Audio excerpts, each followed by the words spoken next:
साथियों नमस्कार। साथियों, आज हम भारत के एक ऐसे राजा के विषय में आपको बताएंगे जिसको हमारे भारत देश के इतिहासकारों ने आज तक हम किसी को नहीं बताया है। ऐसे राजा के विषय में चर्चा करेंगे जिन्होंने भारत को सोने की चिड़िया नाम रखा था, जिन्होंने हमारे भारत की संस्कृति सभ्यता को बचाया था। आइए जानते हैं। साथियों, भारत को सोने की चिड़िया बनाने वाला असली राजा कौन था? कौन था वह राजा जिसकी राजगद्दी में बैठने के बाद उनके सिरमुख से देववाणी ही निकलती थी और वो देववाणी से ही न्याय होता था? कौन था वह राजा जिसके राज्य में अधर्म का संपूर्ण नाश हो गया था? आइए जानते हैं ऐसे सूरवीर वीरों के बीच राजा के विषय में। साथियों, वह था राजा विक्रमादित्य, जो कि उज्जैन नगरी के राजा थे। साथियों, बड़े ही दुख की बात है कि महाराजा विक्रमादित्य के बारे में देश को लगभग शून्य के बराबर ज्ञान है, जिन्होंने भारत को सोने की चिड़िया बनाया था और स्वर्णिम काल लाया था। साथियों, उज्जैन के राजा थे गंधर्वसेन, जिनके 3 संतान। सबसे बड़ी लड़की थी जिसका नाम था मैनावती, उससे छोटा लड़का भरथरी और सबसे छोटे थे वीर विक्रमादित्य।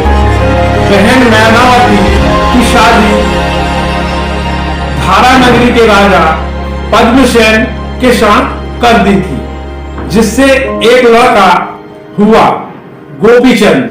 साथियों, आगे चलकर गोपीचंद ने श्री ज्वालेंद्र नाथ जी से योग दीक्षा लेकर तपस्या करने जंगल चले गए थे।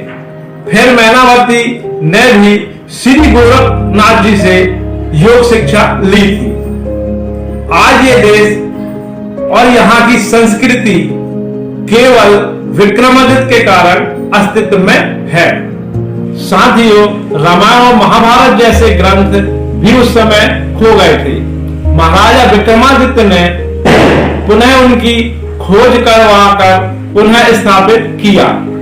साथियों, विष्णु और शंकर शिव पार्वती के मंदिर भी बनवाए थे और सनातन धर्म को बचाया।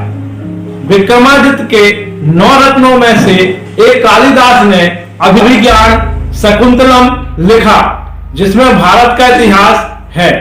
अन्यथा साथियों, भारत का इतिहास क्या, हम भगवान कृष्ण और राम को ही खो बैठे थे। हमारे ग्रंथ ही भारत में खो जाने के कगार में आ गए थे। उस समय साथियों, उज्जैन के राजा भरथरी ने राज छोड़कर श्री गुरु गोरखनाथ जी से योग शिक्षा प्राप्त की और तपस्या करने के लिए जंगल में चले गए। साथियों, राज अपने छोटे भाई राजा विक्रमादित्य को दे दिया और वीर विक्रमादित्य जी ने भी गुरु गोरखनाथ जी से गुरु दीक्षा लेकर राजपाट संभालने लगे थे और आज उन्हीं के कारण सनातन धर्म बचा हुआ है, हमारी संस्कृति बची हुई है। महाराजा विक्रमादित्य ने केवल धर्म ही नहीं बचाया, उन्होंने देश को आर्थिक तौर पर सोने की चिड़िया भी बनाई।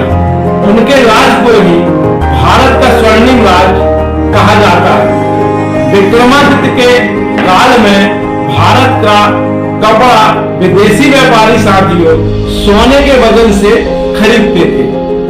साथियों, उस समय भारत में इतना सोना आ गया था कि राजा विक्रमादित्य काल में सोने के सिक्के चलते थे। आप साथियों गूगल में जाकर विक्रमादित्य के सोने के सिक्के देख सकते हैं और सर्च कर सकते हैं। साथियों, जो आज कैलेंडर में विक्रम संवत लिखा जाता है, वह भी राजा विक्रमादित्य का स्थापित किया हुआ है।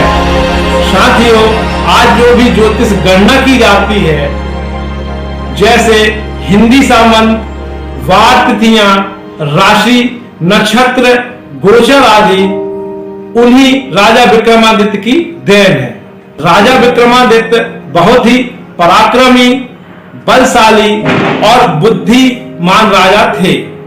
कई बार तो साथियों देवता भी उनसे न्याय करवाने आते थे। राजा विक्रमादित्य के काल में हर नियम धर्मशास्त्र के हिसाब से बने होते थे।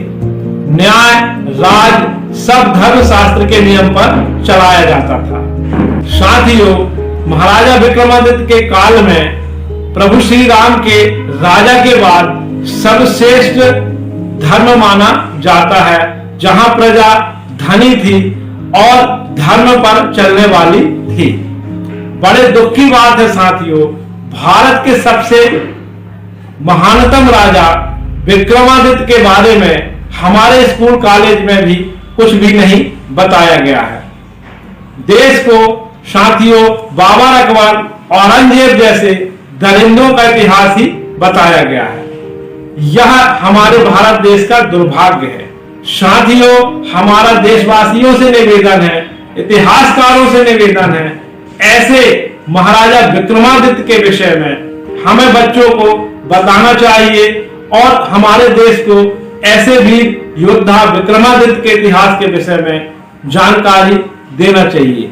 साथियों, अगर यह वीडियो की जानकारी आपको सही लगे तो कृपया इसको शेयर करें, जिससे हमारे देश के लोग ऐसे भी विक्रमादित्य के विषय में जान सके। साथियों, यह हमारा उद्देश्य है इस वीडियो को बनाने का कि आप जानकार बने और हमारे भारत देश के ऐसे महाराजा विक्रमादित्य के विषय में पूर्ण जानकारी लेते हुए हमारे देश के लोगों को बताएं।